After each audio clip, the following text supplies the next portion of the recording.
Hello students, তোমাদের সবাইকে আমাদের ইউটিউব চ্যানেলের পক্ষ থেকে স্বাগত জানাই। তোমরা দেখছো দ্য ডিজিটাল এডুকেয়ার। এখানে তোমরা ক্লাস 10 এবং ক্লাস 12-এর মোটামুটি প্রায় সমস্ত বিষয়ই, ক্লাস 10-এর সমস্ত বিষয় এবং ক্লাস 12-এর মোটামুটি 7 থেকে 8টা বিষয় আমরা প্রতিনিয়ত ভিডিও দেই। তো আমি হলাম ভৌতবিজ্ঞানের শিক্ষক নূর স্যার। তোমাদের আমি ভৌতবিজ্ঞানের মোটামুটি অনেকটাই কভার করেছি। তোমরা যারা প্রতিনিয়ত আমাদের চ্যানেলটিকে ফলো করছো তোমরা জানো যে আমরা বর্তমানে যে টপিকটা আলোচনা করছি সেটা কি চলতড়িৎ। চলতড়িতে অলরেডি মোটামুটি 7 থেকে 8টা ভিডিও, 5টা ভিডিও চলে এসছে আমাদের। আজকে আমাদের 6 নম্বর পার্ট, তোমরা এখানে দেখতে পাচ্ছ। আজকে আমাদের কি পার্ট নম্বর 6। তো সেই পার্ট নম্বর 6-এর আমরা আজকের যে টপিক সেটা হলো কি রোধাঙ্ক নিয়ে। তো রোধাঙ্কটা কেন, কোথা থেকে আসে সেই টপিকটা, তো সেটা আমরা জানবো। আর মাধ্যমিকের জন্য খুবই ইম্পর্ট্যান্ট টপিক। তো রোধাঙ্ক থেকে শর্ট কোশ্চিন থাকে, প্লাস এই যে রোধাঙ্কের কনসেপ্টটা এটা তোমাদের জানাটাও অত্যন্ত জরুরি। তো পড়াশোনা শুধুমাত্র যে আমরা মার্কস তোলার জন্য করবো সেটা না, তোমরা ভবিষ্যতে যদি সায়েন্স নিয়ে পড়ো তো রোধাঙ্ক অনেক ইম্পর্ট্যান্ট টপিক, সেটা তোমাদের ভালো করে জানতে হবে। আলটিমেট কনসেপ্টটা জানলে তোমরা অবশ্যই পরীক্ষায় যাই আসুক লিখে আসতে পারবে। তাই আশা করি তোমরা ভিডিওটা শুরু থেকে শেষ পর্যন্ত একদম না টেনে স্কিপ না করে দেখবে এবং কি বোঝার চেষ্টা করবে যে এই রোধাঙ্ক টপিকটা কী। তো দেরি না করে আমরা শুরু করি আজকের টপিক। তো দেখো, প্রথমেই যেটা আমাদের কনসেপ্ট যেটা নিয়ে আমরা আলোচনা করব সেটা হলো যে পরিবাহী তারের দৈর্ঘ্য ও প্রস্থচ্ছেদের ক্ষেত্রফলের উপর রোধের নির্ভরশীলতা। আচ্ছা, আমরা যখন ওহমের সূত্র পড়ছিলাম তখন ওখানে শুরুতেই যেটা বলা ছিল যে কি উষ্ণতা, উপাদান ও অন্যান্য ভৌত অবস্থা অপরিবর্তিত থাকলে তাহলে কি হয়, ভি প্রপোর্শনাল টু আই হয়। এটা আমরা দেখেছি।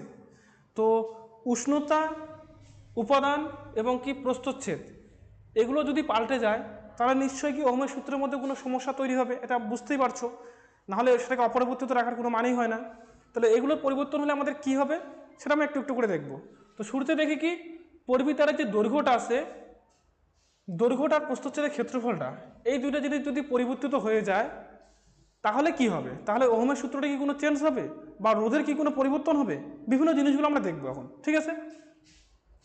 তো দেখো কি বলছে এখানে, আমাদের দুইটা কনসেপ্ট আছে, দুইটা জিনিস বুঝলেই তোমরা বুঝতে পারবে কি যে তারের দৈর্ঘ্যটা বাড়লে কি হয় বা কমলে কি হয়, প্রস্থচ্ছেদের ক্ষেত্রফলটা বাড়লে বা কমলে কি হয়।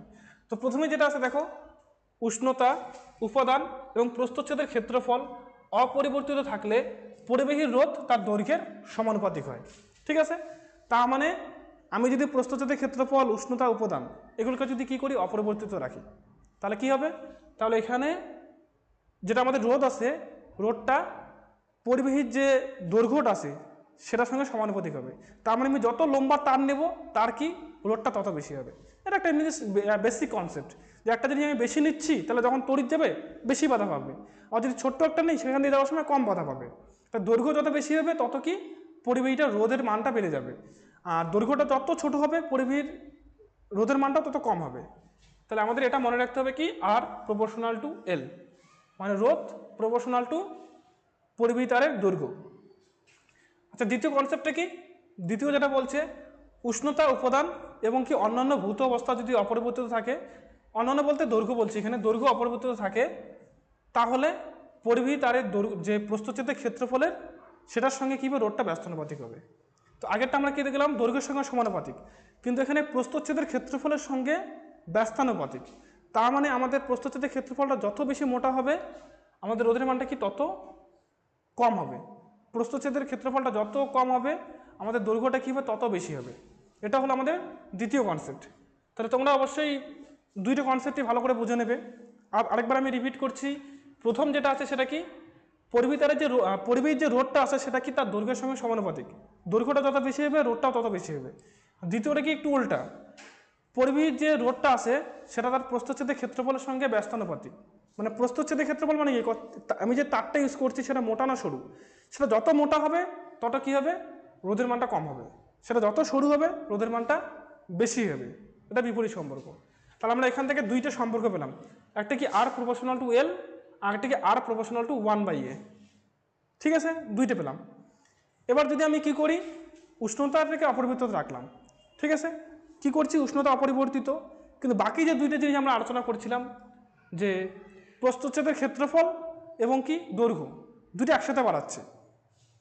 যদি দুইটাকে আমি একসাথে বাড়াই তখন যে এই রোধের সঙ্গে তাদের সম্পর্কটা কেমন হবে, তাহলে আমাদের এই দুইটা ইকুয়েশনকে একসাথে মার্জ করতে হবে, কম্বাইন করবো আমরা, ঠিক আছে। তাহলে আর এখানেও আর আছে, এখানেও আর আছে, আরই লিখলাম। আচ্ছা এখানে আরই লিখলাম। আচ্ছা এদিকে প্রপোর্শনাল টু চিহ্ন দিলাম। এখানে আছে কি এল, এল লিখলাম। আচ্ছা এটা কি নিচে আছে না, তাহলে এটাকে নিচে লিখবো। আমি এখানে আর একটু ভালো করে বোঝানোর চেষ্টা করছি। আমাদের সম্পর্ক দুইটা কী কী ছিল, একটা আর প্রপোর্শনাল টু এল, একটাকে আর প্রপোর্শনাল টু 1/a। এই আমাদের দুইটা সম্পর্ক। এবার দুইটাকে যদি আমি একসাথে যদি সমন্বিত করি, সমন্বিত করলে কি হবে, এদিকে আর আছে আরই লিখবো, প্রপোর্শনাল টু। আচ্ছা এলটা এখানে উপরে আছে উপরে লিখবো, এটা নিচে আছে নিচে লিখবো। তাহলে আর প্রপোর্শনাল টু L/A। এটা তোমরা ভেদ চ্যাপ্টারেও করেছো অঙ্কে যারা, আচ্ছা অঙ্কে যে ভেদ চ্যাপ্টার আছে সেখানেও করেছো। দুটি ভেদকে আমরা যখন এক জায়গায় করি বা যৌগিক ভেদ, তখন সেটা আমাদের এরকম হয়, আর প্রপোর্শনাল টু L/A। এখন আমি যদি এই চিহ্নটাকে তুলে দিয়ে সমান সমান করতে চাই, এই যে প্রপোর্শনাল টু চিহ্ন, এটাকে সমান সমান করলে আমাদের একটা ধ্রুবক আসে, ধ্রুবকটাকে আমি লিখলাম রো দিয়ে। এই চিহ্নটা তোমাদের কাছে নতুন হতে পারে, তোমরা এটা অনেকটা পি এর মতো দেখতে পাচ্ছ, পি তো এরকম হয়, তো পি হবে না, একটু কি নিচটা বাঁকা হবে, এটাকে বলবো আমরা কি রো, RHO, রো, বাংলায় কি রয় করে রো, এরকম করে আমরা উচ্চারণ করতে পারি। তো এখানে এই যে রো আসলো, রো L/A, এটা আমাদের একটা সম্পর্ক। তাহলে কি সম্পর্ক পেলাম আমরা, R = রো L/A। তোমরা এই সূত্রটাকে কি করবে, ঠোঁটস্থ কণ্ঠস্থ মুখস্থ করবে, ঠিক আছে। কি বললাম, এই যে সূত্রটা, এটা ঠোঁটস্থ কণ্ঠস্থ মুখস্থ, মানে এমনভাবে পরীক্ষার জন্য মানে কোশ্চেন দেখার সঙ্গে সঙ্গে R = রো L/A তোমাদের ব্রেন বলবে না, তোমাদের ঠোঁট বলবে, এতটাই ঠোঁটস্থ করবে। এই সূত্রটা থেকে আমরা কি বিভিন্ন অঙ্ক আমাদের পরীক্ষা থাকে, যখন আমরা অঙ্ক করব তোমরা দেখবে এই সূত্র দিয়ে আমাদের অনেক অঙ্ক করতে হবে। এবার এখানে তোমাদের কোশ্চেন আসা উচিত ছিল কি, যে রোটা কি, রোটা একটা ধ্রুবক তোমরা সেটা জানো, কিন্তু এই রোটার একটা বিশেষত্ব আছে, এই রো এর একটা নাম আছে। এই রোটাকে আমরা কি বলি, রোধাঙ্ক বলি, পরিবাহীর রোধাঙ্ক। ক্লিয়ার, রো মানে হলো পরিবাহীর রোধাঙ্ক। এবার আমরা এই যে পরিবাহীর রোধাঙ্ক আমরা পেলাম রো, এই রোটা নিয়ে একটু আলোচনা করব, যে এই রোটা কি, এটার একক কি, এই সংক্রান্ত বিষয়গুলো আলোচনা করব। আচ্ছা দেখো রোধাঙ্ক, রোধাঙ্ককে আমরা কেমন করে, আচ্ছা রোধাঙ্কের ডেফিনেশনটা আমরা কেমন করে দিতে পারি। দেখো এই ডেফিনেশনগুলো আমরা কিন্তু সূত্রটা থেকে সহজেই দিতে পারি। আমরা কি দেখলাম সূত্রটা, একটু লিখি এখানে, R = রো L/A। আচ্ছা যদি আমি এমন একটা পরিবাহী ধরি যার L এর মানটা 1, A এর মানটা 1, মানে ধরে নিলাম 1 সেমি একটা তার নিলাম, তার যে প্রস্থচ্ছেদের ক্ষেত্রফল সেটা 1 সেমি স্কোয়ার, তো দুইটাই 1, L এর মানও 1, A এর মানও 1, তাহলে কি হবে, R = রো তো থাকবে, এর জায়গায় 1 লিখবো, এর জায়গায় 1 লিখবো, ঠিক আছে। তার মানে এখান থেকে আমি কি বলতে পারি, R = রো, কারণ এটা তো 1 1, সেটা ভাগ করে গুণ করে যাই করো সেটা একই থাকবে, সেটা রোই থাকবে, তো R = রো হচ্ছে। তাহলে আমি যদি এমনটা পরিবাহী নেই যার কি দৈর্ঘ্যটাও 1, প্রস্থচ্ছেদের ক্ষেত্রফলটা 1, তাহলে তার যে রোধ আছে সেটাই হবে কি তার রোধাঙ্ক, কারণ রোধ আর রোধাঙ্ক তখন সমান হয়ে যাবে। এই জিনিসটা আমরা এখানে সুন্দরভাবে কি লিখে রেখেছি, তোমরা সেটা দেখে বুঝতে পারো। কি বলছে দেখো, নির্দিষ্ট তাপমাত্রায় একক দৈর্ঘ্য মানে কি L = 1, এবং একক প্রস্থচ্ছেদের ক্ষেত্রফল, একক প্রস্থচ্ছেদের, এটা রো একটা হবে, হ্যাঁ, তার মানে কি A = 1, এটা যদি হয় তাহলে এরকম কোনো পরিবাহীর রোধকে পরিবাহীটি রোধাঙ্ক বলা হবে। ক্লিয়ার, এবার রোধাঙ্কের এককগুলো কি কি, একটা আছে সিজিএস একক, একটা এসআই একক। আচ্ছা সিজিএস এককটা কী হবে, মনে রাখবে ওহম মিটার, এসআইতে হবে কি ওহম মিটার, আর সিজিএসে কী হবে স্ট্যাট ওহম। এককগুলো আমরা ইজিলি বের করতে পারি, কেমন করে বের করব, আচ্ছা দেখো এখানে R = রো L/A। আমার 1 মিনিট, আমার কার একক দরকার, আমার দরকার রো এর একক, তার মানে এখান থেকে আমি রো = কি লিখতে পারি, আমি একে রো এর মানটা বের করি, হ্যাঁ, রো এর মান বের করলে রো এর এককটা পেয়ে যাব। আচ্ছা রোটা বের করতে চাইলে আমাকে এটাকেও এদিকে নিয়ে যেতে হবে, এলটাকেও এদিকে নিয়ে যেতে হবে, তাহলে আর তো আগে থেকে আসেই, এই এটা চলে যাবে উপরে, আর এই এলটা চলে আসবে কোথায় নিচে, এল চলে আসলো এখানে। এখন আমি কি একক বের করব, সে একক কি, প্রথমে আসি আর এর একক, আর একক হলো ওহম, আর মানে কি রোধ, রোধের একক ওহম। আচ্ছা এ মানে কি, এ হলো কি প্রস্থচ্ছেদের ক্ষেত্রফল, এটার একক আমি কি লিখতে পারি, মিটার স্কোয়ার লিখতে পারি, মিটার স্কোয়ার, তাই তো। প্রস্থচ্ছেদের ক্ষেত্রফল, ক্ষেত্রফলের এসআই একক কি, মিটার স্কোয়ার। আর লেন্থ, দৈর্ঘ্য, দৈর্ঘ্যের এসআই একক কি, মিটার, মিটার। তাহলে একটা এম কাটা যাবে, তাহলে কি পড়ে থাকবে, একটা ওহম পড়ে থাকবে, একটা এম পড়ে থাকবে। এটাই হলো কি রোধাঙ্কের একক, ওহম মিটার। দেখো এটাই আছে, ওহম মিটার। আর সিজিএস পদ্ধতিতে কি করব, স্ট্যাট ওহম সেমি। আমরা জানি ওহমের যে সিজিএস পদ্ধতিতে ওহমটাকে আমরা কি স্ট্যাট ওহম লিখি, এসআইএ ওহম হয়, সিজিএস স্ট্যাট ওহম হয়, আর মিটারটা এখানে সেন্টিমিটার হয়, তাহলে স্ট্যাট ওহম সেমি। ঠিক আছে, এটা হয়ে গেল আমাদের কি রোধাঙ্কের একক। এখন রোধাঙ্কের মাত্রাটাও বের করতে হবে। রোধাঙ্কের মাত্রাটা তোমরা ইজিলি বের করতে পারো। দেখো আমরা রোধাঙ্কের মাত্রা আমরা এখনই দেখলাম, রো ইকুয়ালস টু কি হয়, আর এ বাই এল হয়। তাহলে রোধাঙ্কের যখন মাত্রা লিখবো আমি, রোধের মাত্রা গুণ ক্ষেত্রফলের মাত্রা গুণ দৈর্ঘ্যের মাত্রা। তাহলে এখানে দেখছো রোধের মাত্রা গুণ প্রস্থচ্ছেদের মাত্রা গুণ দৈর্ঘ্যের মাত্রা। রোধের মাত্রা কত হয় তোমরা আগে দেখেছো, M L square T to the power cube আর T to the power 3 I to the power -2, এটা হলো কি রোধের মাত্রা। তার সাথে কি প্রস্থচ্ছেদের মাত্রা কত হয়, এল স্কোয়ার, আর দৈর্ঘ্যের মাত্রা কত, এল। এখন আমি যে সবগুলোকে যদি কাটাকুটি করি তাহলে আমার কি আসবে, এম তো আসেই, এম চলে আসলো। আচ্ছা এখানে দেখো দুইটা এল, এখানে দুইটা এল, কত হলো, চারটা এল। চারটা এল, নিচে একটা এল কাটা যাবে, তাহলে উপরে আছে চারটা এল, নিচে আছে একটা এল, তাহলে একটা এল কাটা গেলে তিনটে এল পড়ে থাকবে, তাই এল কিউব। টি কোথায় আছে, এখানে তিনটে টি আছে, টি তিনটাই থাকলো। আচ্ছা এখানে মাইনাস হবে না, তাহলে টি তিনটে আছে, টি কিউবেই। আই -2 আছে, আই -2। ক্লিয়ার, এটা হলো কি আমাদের রোধাঙ্কের মাত্রা।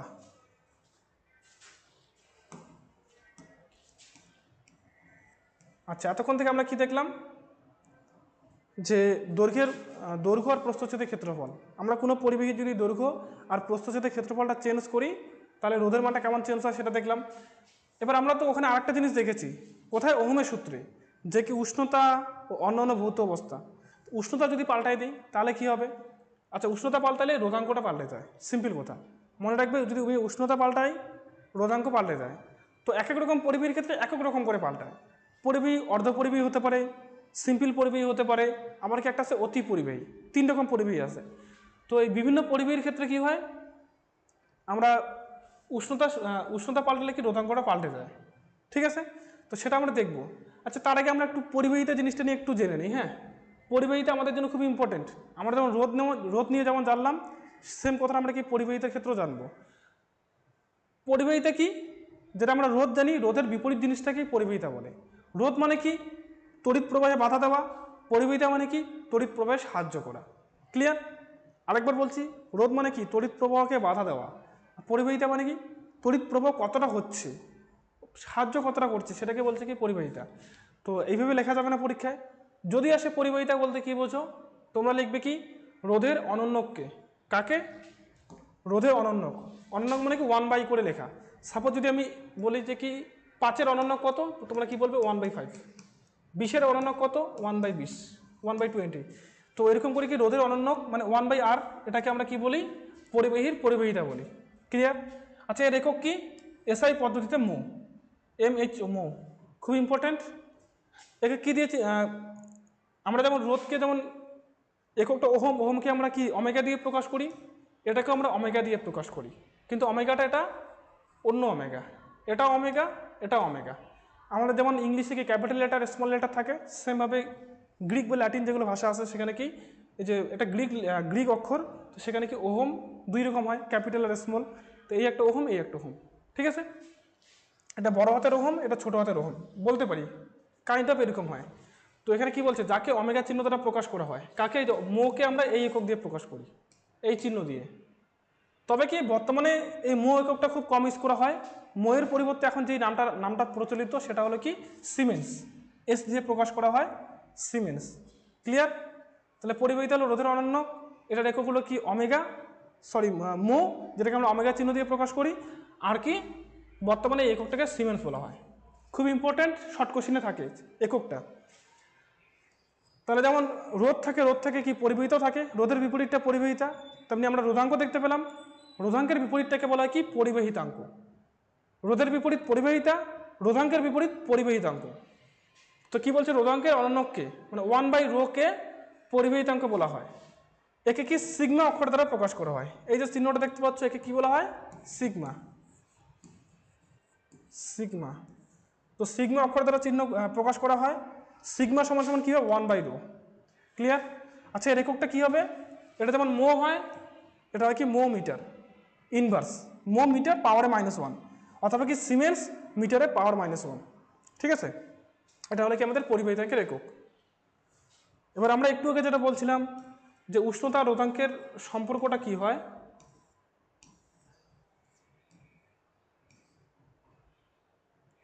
আচ্ছা, আমরা একটু দেখি।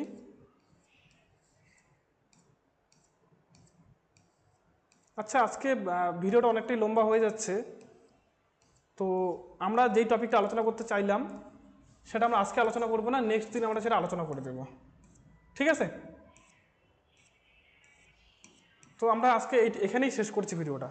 আমরা নেক্সট দিন যে টপিকটা বললাম কি রোধাঙ্কের সঙ্গে যে উষ্ণতার সম্পর্ক, আমি কি বললাম উষ্ণতা পাল্টালে রোধাঙ্ক পাল্টে যায়, তো সেটা কেমন করে পাল্টায় বা কী সিস্টেমে পাল্টায়, কোন পরিবাহীর ক্ষেত্রে কেমন করে পাল্টায়, সব দেখব পরের দিন। সেটা খুব ইম্পর্টেন্ট, আশা করি পরের ভিডিওটা তোমরা দেখবে।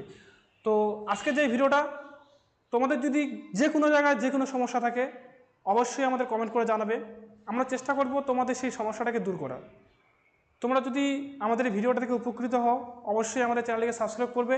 আমাদের ফেসবুক পেজ আছে, সেখানে তোমরা লাইক করতে পারো, ফলো করতে পারো, এবং চেষ্টা করো তোমরা যাতে এই ভিডিওগুলো তোমাদের বন্ধুদের মধ্যে শেয়ার করো, যাতে আমরা এই যে ফ্রিতে তোমাদের এই ক্লাসগুলো দিচ্ছি, অনেক ইনস্টিটিউট আছে যারা অনলাইন কোচিংয়ে প্রচুর টাকা নেয়, আমরা কিন্তু তোমাদের ফ্রিতে এগুলো সব কিছু ক্লাস দিয়ে দিচ্ছি। তো তোমরা চেষ্টা করবে বিভিন্ন বন্ধু বান্ধবীদের মধ্যে শেয়ার করে আমাদের উৎসাহ দেওয়ার জন্য। সবাইকে অনেক ধন্যবাদ।